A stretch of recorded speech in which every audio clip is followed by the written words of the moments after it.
Welcome back to Major Antonio's presentation of My Disillusionment in Russia by Emma Goldman. Chapter 13, Joining the Museum of the Revolution. The Museum of the Revolution is housed in the Winter Palace, in the suite once used as the nursery of the Tsar's children. The entrance to that part of the palace is known as Detsky Pod'ezd.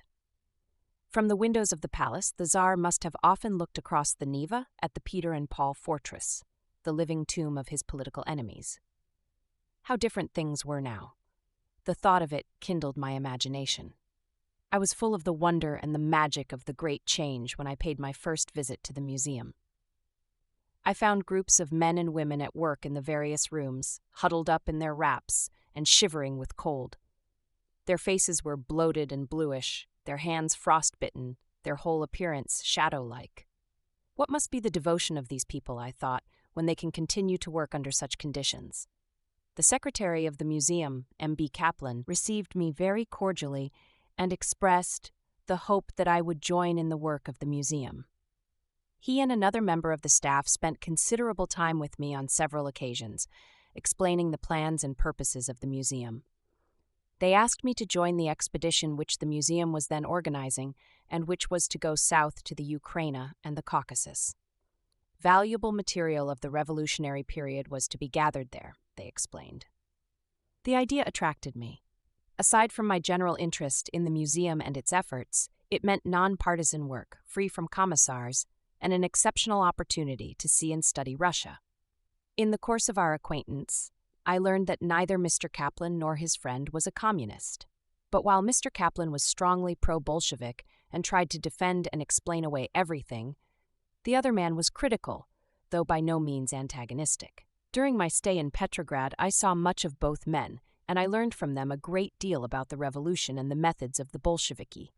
Kaplan's friend, whose name for obvious reasons I cannot mention, often spoke of the utter impossibility of doing creative work within the communist machine. The Bolsheviki, he would say, always complain about lack of able help, yet no one, unless a communist, has much of a chance. The museum was among the least interfered with institutions, and work there had been progressing well. Then a group of 20 youths were sent over, young and inexperienced boys unfamiliar with the work. Being communists, they were placed in positions of authority, and friction and confusion resulted. Everyone felt himself watched and spied upon. The Bolsheviki care not about merit, he said. Their chief concern is a membership card. He was not enthusiastic about the future of the museum, yet believed that the cooperation of the Americans would aid its proper development. Finally, I decided on the museum as offering the most suitable work for me, mainly because that institution was nonpartisan. I had hoped for a more vital share in Russia's life than the collecting of historical material. Still, I considered it valuable and necessary work. When I had definitely consented to become a member of the expedition, I visited the museum daily to help with the preparations for the long journey. There was much work. It was no easy matter to obtain a car, equip it for the arduous trip, and secure the documents which would give us access to the material we set out to collect. While I was busy aiding in these preparations, Angelika Balabanova arrived in Petrograd to meet the Italian mission. She seemed transformed. She had longed for her Italian comrades. They would bring her a breath of her beloved Italy, of her former life and work there. Though Russian by birth, training, and revolutionary traditions, Angelika had become rooted in the soil of Italy. While I understood her and her sense of strangeness in the country, the hard soil of which was to bear a new and radiant life. Angelika would not admit even to herself that the much hoped-for life was stillborn. But knowing her as I did, it was not difficult for me to understand how bitter was her grief over the hapless and formless thing that had come to Russia. But now her beloved Italians were coming. They would bring with them the warmth and color of Italy. The Italians came, and with them new festivities, demonstrations, meetings, and speeches. How different it all appeared to me from my memorable first days on Belo Ostrov. No doubt the Italians now felt as awed as I did then, as inspired by the seeming wonder of Russia. 6 months and the close proximity with the reality of things quite changed the picture for me. The spontaneity, the enthusiasm, the vitality had all gone out of it. Only a pale shadow remained, a grinning phantom that clutched at my heart. On the Uritsky Square, the masses were growing weary with long waiting. They had been kept there for hours before the Italian mission arrived from the Tauride Palace. The ceremonies were just beginning when a woman leaning against the platform, wan and pale, began to weep. I stood close by. "It is easy for them to talk," she moaned, "but we've had no food all day. We received orders to march directly from our work on pain of losing our bread rations. Since 5 this morning I am on my feet. We were not permitted to go home after work to our bit of dinner. We had to come here. 17 hours on a piece of bread and some kipyatok, boiled water. Do the visitors know anything about us?" The speeches went on. The Internationale was being repeated for the 10th time. The sailors performed their fancy exercises, and the claqueurs on the reviewing stand were shouting hurrahs. I rushed away. I, too, was weeping, though my eyes remained dry. The Italian, like the English, mission was quartered in the Narishkin Palace. One day, on visiting Angelica there, I found her in a perturbed state of mind. Through one of the servants, she had learned that the ex-princess Narishkin, former owner of the palace, had come to beg for the silver icon which had been in the family for generations. Just that icon, she had implored. But the icon was now state property, and Balabanova could do nothing about it. "Just think," Angelica said, "Narishkin, old and desolate, now stands on the street corner begging, and I live in this palace. How dreadful is life! I am no good for it. I must get away." But Angelica was bound by party discipline. She stayed on in the palace until she returned to Moscow. I know she did not feel much happier than the ragged and starving ex-princess begging on the street corner. Balabanova, anxious that I should find suitable work, informed me one day that Petrovsky, known in America as Dr. Goldfarb, had arrived in Petrograd. He was chief of the Central Military Education Department, which included nurses' training schools. I had never met the man in the States, but I had heard of him as the labor editor of the New York Forward, the Jewish socialist daily. He offered me the position of head instructress in the military nurses' training school, with a view to introducing American methods of nursing, or to send me with a medical train to the Polish front. I had proffered my services at the first news of the Polish attack on Russia. I felt the revolution in danger, and I hastened to Zorin to ask to be assigned as a nurse. He promised to bring the matter before the proper authorities, but I heard nothing further about it. I was therefore somewhat surprised at the proposition of Petrovsky. However, it came too late. What I had since learned about the situation in the Ukraine, the Bolshevik methods toward Makhno and the Povstanci movement, the persecution of anarchists, and the Cheka activities had completely shaken my faith in the Bolsheviki as revolutionists. The offer came too late. But Moscow perhaps thought it unwise to let me see behind the scenes at the front. Petrovsky failed to inform me of the Moscow decision. I felt relieved. At last we received the glad tidings that the greatest difficulty had been overcome. A car for the museum expedition had been secured. It consisted of 6 compartments and was newly painted and cleaned. Now began the work of equipment. Ordinarily, it would have taken another 2 months, but we had the cooperation of the man at the head of the museum, Chairman Yatmanov, a communist. He was also in charge of all the properties of the Winter Palace where the museum is housed. The largest part of the linen, silver, and glassware from the Tsar's storerooms had been removed, but there was still much left. Supplied with an order of the chairman, I was shown over what was once guarded as sacred precincts by Romanov flunkies. I found rooms stacked to the ceiling with rare and beautiful china and compartments filled with the finest linen. The basement, running the whole length of the Winter Palace, was stocked with kitchen utensils of every size and variety. Tin plates and pots would have been more appropriate for the expedition, but owing to the ruling that no institution may draw upon another for anything it has in its own possession, there was nothing to do but to choose the simplest obtainable at the Winter Palace. I went home reflecting upon the strangeness of life. Revolutionists eating out of the crested service of the Romanovs, but I felt no elation over it. Chapter 14. Petropavlovsk-Schlüsselburg. As some time was to pass before we could depart, I took advantage of the opportunity which presented itself to visit the historic prisons. the Peter and Paul Fortress, and Schlüsselburg. I recollected the dread and awe the very names of these places filled me with when I first came to Petrograd as a child of 13. In fact, my dread of the Petropavlovsk fortress dated back to a much earlier time. I think I must have been 6 years old when a great shock had come to our family. We learned that my mother's oldest brother, Yegor, a student at the University of Petersburg, had been arrested and was held in the fortress. My mother at once set out for the capital. We children remained at home in fear and trepidation lest mother should not find our uncle among the living. We spent anxious weeks and months till finally mother returned.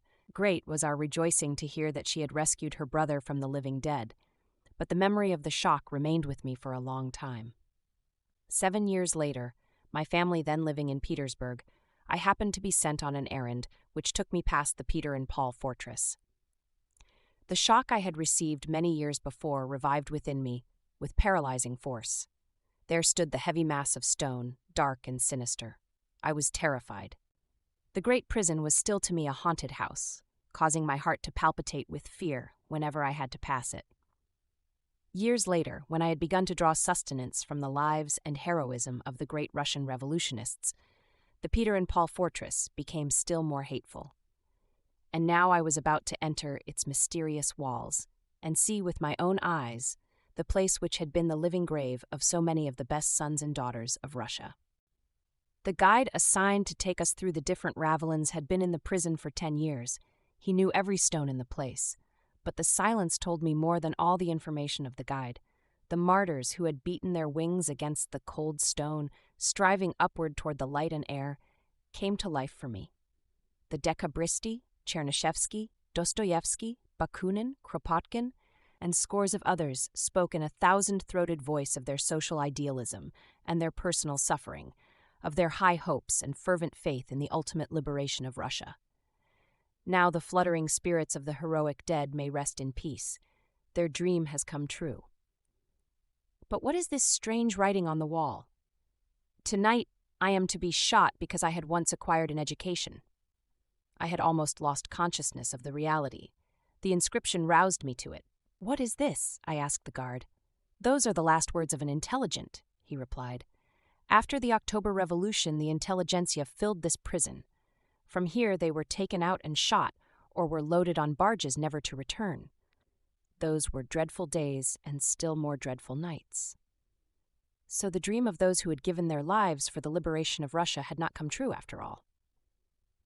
Is there any change in the world, or is it all an eternal recurrence of man's inhumanity to man? We reached the strip of enclosure where the prisoners used to be permitted a half-hour's recreation. One by one they had to walk up and down the narrow lane in dead silence, with the sentries on the wall ready to shoot for the slightest infraction of the rules.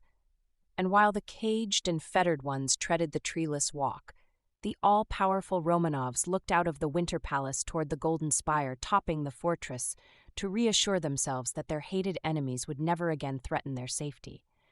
But not even Petropavlovsk could save the Tsars from the slaying hand of time and revolution. Indeed, there is change, slow and painful, but come it does. In the enclosure we met Angelika Balabanova and the Italians. We walked about the huge prison, each absorbed in his own thoughts set in motion by what he saw. Would Angelika notice the writing on the wall, I wondered. Tonight I am to be shot because I had once acquired an education. Some time later, several of our group made a trip to Schlüsselburg, the even more dreadful tomb of the political enemies of Tsarism. It is a journey of several hours by boat up the beautiful river Neva. The day was chilly and gray, as was our mood, just the right state of mind to visit Schlüsselburg. The fortress was strongly guarded, but our museum permit secured for us immediate admission. Schlüsselburg is a compact mass of stone perched upon a high rock in the open sea. For many decades, only the victims of court intrigues and royal disfavor were immured within its impenetrable walls, but later it became the Golgotha of the political enemies of the Tsarist regime. I had heard of Schlüsselburg when my parents first came to Petersburg, but unlike my feeling toward the Peter and Paul fortress, I had no personal reaction to the place. It was Russian revolutionary literature which brought the meaning of Schlüsselburg home to me. especially the story of Wolkenstein, one of the two women who had spent long years in the dreaded place, left an indelible impression on my mind. Yet nothing I had read made the place quite so real and terrifying as when I climbed up the stone steps and stood before the forbidding gates. As far as any effect upon the physical condition of the Peter and Paul fortress was concerned, the revolution might never have taken place. The prison remained intact, ready for immediate use by the new regime. Not so Schlüsselburg. The wrath of the proletariat struck that house of the dead almost to the ground. How cruel and perverse the human mind which could create a Schlüsselburg! Verily, no savage could be guilty of the fiendish spirit that conceived this appalling tomb. Cells built like a bag, without doors or windows, and with only a small opening through which the victims were lowered into their living grave. Other cells were stone cages to drive the mind to madness and lacerate the heart of the unfortunates. Yet men and women endured 20 years in this terrible place. What fortitude! What power of endurance, what sublime faith one must have had to hold out to emerge from it alive. Here Nechayev, Lopatin, Morozov, Wolkenstein, Figner, and others of the splendid band spent their tortured lives. Here is the common grave of Ulyanov, Mishkin, Kalayev, Balmashev, and many more. The black tablet inscribed with their names speaks louder than the voices silenced forever. Not even the roaring waves dashing against the rock of Schlüsselburg can drown that accusing voice. Petropavlovsk and Schlüsselburg stand as the living proof of how futile is the hope of the mighty to escape the Frankensteins of their own making. Chapter 15. The Trade Unions. It was the month of June, and the time of our departure was approaching. Petrograd seemed more beautiful than ever.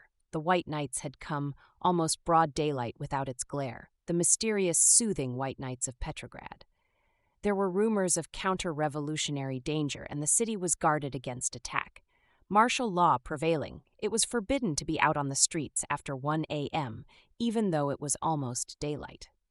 Occasionally special permits were obtained by friends, and then we would walk through the deserted streets or along the banks of the dark Neva, discussing in whispers the perplexing situation.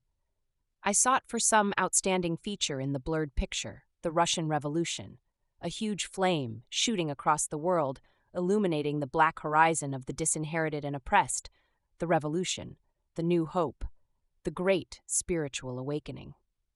And here I was in the midst of it, yet nowhere could I see the promise and fulfillment of the great event. Had I misunderstood the meaning and nature of revolution? Perhaps the wrong and the evil I have seen during those 5 months were inseparable from a revolution. Or was it the political machine which the Bolsheviki have created? Is that the force which is crushing the revolution? If I had witnessed the birth of the latter, I should now be better able to judge. But apparently I arrived at the end, the agonizing end of a people. It is all so complex, so impenetrable, a tupik, a blind alley, as the Russians call it.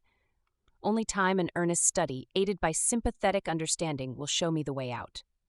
Meanwhile, I must keep up my courage and away from Petrograd, out among the people. Presently, the long-awaited moment arrived. On June 30th, 1920, our car was coupled to a slow train called Maxim Gorky, and we pulled out of the Nikolaevsky station, bound for Moscow. In Moscow, there were many formalities to go through with. We thought a few days would suffice, but we remained 2 weeks. However, our stay was interesting. The city was alive with delegates to the Second Congress of the Third International. From all parts of the world, the workers had sent their comrades to the Promised Land, revolutionary Russia, the first republic of the workers. Among the delegates, there were also anarchists and syndicalists who believed as firmly as I did 6 months previously that the Bolsheviki were the symbol of the revolution. They had responded to the Moscow call with enthusiasm. Some of them I had met in Petrograd, and now they were eager to hear of my experiences and learn my opinions. But what was I to tell them, and would they believe me if I did? Would I have believed any adverse criticism before I came to Russia? Besides, I felt that my views regarding the Bolsheviki were still too unformed, too vague, a conglomeration of mere impressions. My old values had been shattered, and so far I have been unable to replace them. I could therefore not speak on the fundamental questions, but I did inform my friends that the Moscow and Petrograd prisons were crowded with anarchists and other revolutionists, and I advised them not to content themselves with the official explanations, but to investigate for themselves. I warned them that they would be surrounded by guides and interpreters, most of them men of the Cheka, and that they would not be able to learn the facts unless they made a determined, independent effort. There was considerable excitement in Moscow at the time. The Printers' Union had been suppressed and its entire managing board sent to prison. The union had called a public meeting to which members of the British Labour Mission were invited. There, the famous socialist revolutionist Chernov had unexpectedly made his appearance. He severely criticized the Bolshevik regime, received an ovation from the huge audience of workers, and then vanished as mysteriously as he had come. The Menshevik Dan was less successful. He also addressed the meeting, but he failed to make his escape. He landed in the Cheka. The next morning, the Moscow Pravda and the Izvestia denounced the action of the Printers' Union as counter-revolutionary and raged about Chernov having been permitted to speak. The papers called for exemplary punishment of the printers who dared defy the Soviet government. The Bakers' Union, a very militant organization, had also been suppressed and its management replaced by communists. Several months before, in March, I had attended a convention of the bakers. The delegates impressed me as a courageous group who did not fear to criticize the Bolshevik regime and present the demands of the workers. I wondered then that they were permitted to continue the conference, for they were outspoken in their opposition to the communists. The bakers are shkurniki, skinners, I was told. They always instigate strikes, and only counter-revolutionists can wish to strike in the Workers' Republic. But it seemed to me that the workers could not follow such reasoning. They did strike. They even committed a more heinous crime. They refused to vote for the communist candidate, electing instead a man of their own choice. This action of the bakers was followed by the arrest of several of their more active members. Naturally, the workers resented the arbitrary methods of the government. Later, I met some of the bakers and found them much embittered against the Communist Party and the government. I inquired about the condition of their union, telling them that I had been informed that the Russian unions were very powerful and had practical control of the industrial life of the country. The bakers laughed. The trade unions are the lackeys of the government, they said. They have no independent function, and the workers have no say in them. The trade unions are doing mere police duty for the government. That sounded quite different from the story told by Melnichansky, the chairman of the Moscow Trade Union Soviet, whom I had met on my first visit to Moscow. On that occasion, he had shown me about the trade union headquarters known as the Dom Soyuzov, and explained how the organization worked. 7 million workers were in the trade unions, he said. All trades and professions belonged to it. The workers themselves managed the industries and owned them. The building you are in now is also owned by the unions, he remarked with pride. Formerly it was the House of the Nobility. The room we were in had been used for festive assemblies, and the great nobles sat in crested chairs around the table in the center. Melnichansky showed me the secret underground passage hidden by a little turntable through which the nobles could escape in case of danger. They never dreamed that the workers would someday gather around the same table and sit in the beautiful hall of marble columns. The educational and cultural work done by the trade unions, the chairman further explained, was of the greatest scope. We have our workers, colleges, and other cultural institutions giving courses and lectures on various subjects. They are all managed by the workers. The unions own their own means of recreation, and we have access to all the theaters. It was apparent from his explanation that the trade unions of Russia had reached a point far beyond anything known by labor organizations in Europe and America. A similar account I had heard from Tsaparovich, the chairman of the Petrograd trade unions, with whom I had made my first trip to Moscow. He had also shown me about the Petrograd Labor Temple, a beautiful and spacious building where the Petrograd unions had their offices. His recital also made it clear that the workers of Russia had at last come into their own.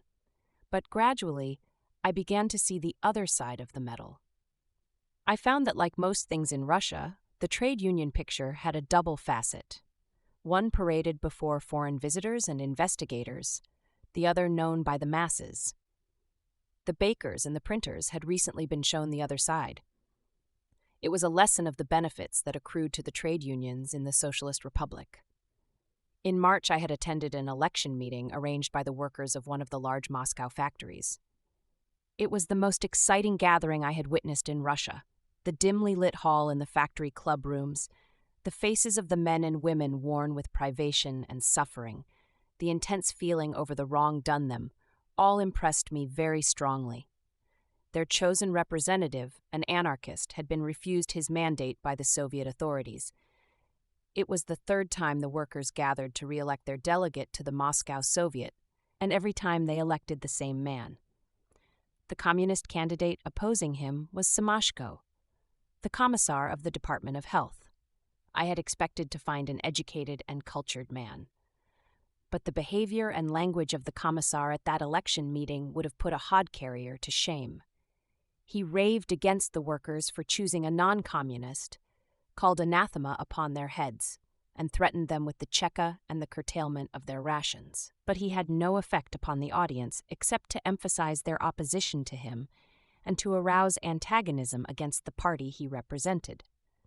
The final victory, however, was with Semashko. The workers' choice was repudiated by the authorities and later even arrested and imprisoned. That was in March. In May, during the visit of the British Labour Mission, the factory candidate, together with other political prisoners, declared a hunger strike, which resulted in their liberation. The story told me by the bakers of their election experiences had the quality of our own Wild West during its pioneer days. Chekists with loaded guns were in the habit of attending gatherings of the unions, and they made it clear what would happen if the workers should fail to elect a communist. But the bakers, a strong and militant organization, would not be intimidated. They declared that no bread would be baked in Moscow unless they were permitted to elect their own candidate. That had the desired effect. After the meeting, the Chekists tried to arrest the candidate-elect, but the bakers surrounded him and saw him safely home. The next day, they sent their ultimatum to the authorities, demanding recognition of their choice and threatening to strike in case of refusal. Thus, the bakers triumphed and gained an advantage over their less courageous brothers in the other labor organizations of minor importance. In starving Russia, the work of the bakers was as vital as life itself. This concludes today's reading of My Disillusionment in Russia, by Emma Goldman. Join us also the day after tomorrow for the subsequent part. Subscribe to Major Antonio's channel. Thank you for listening, and so long.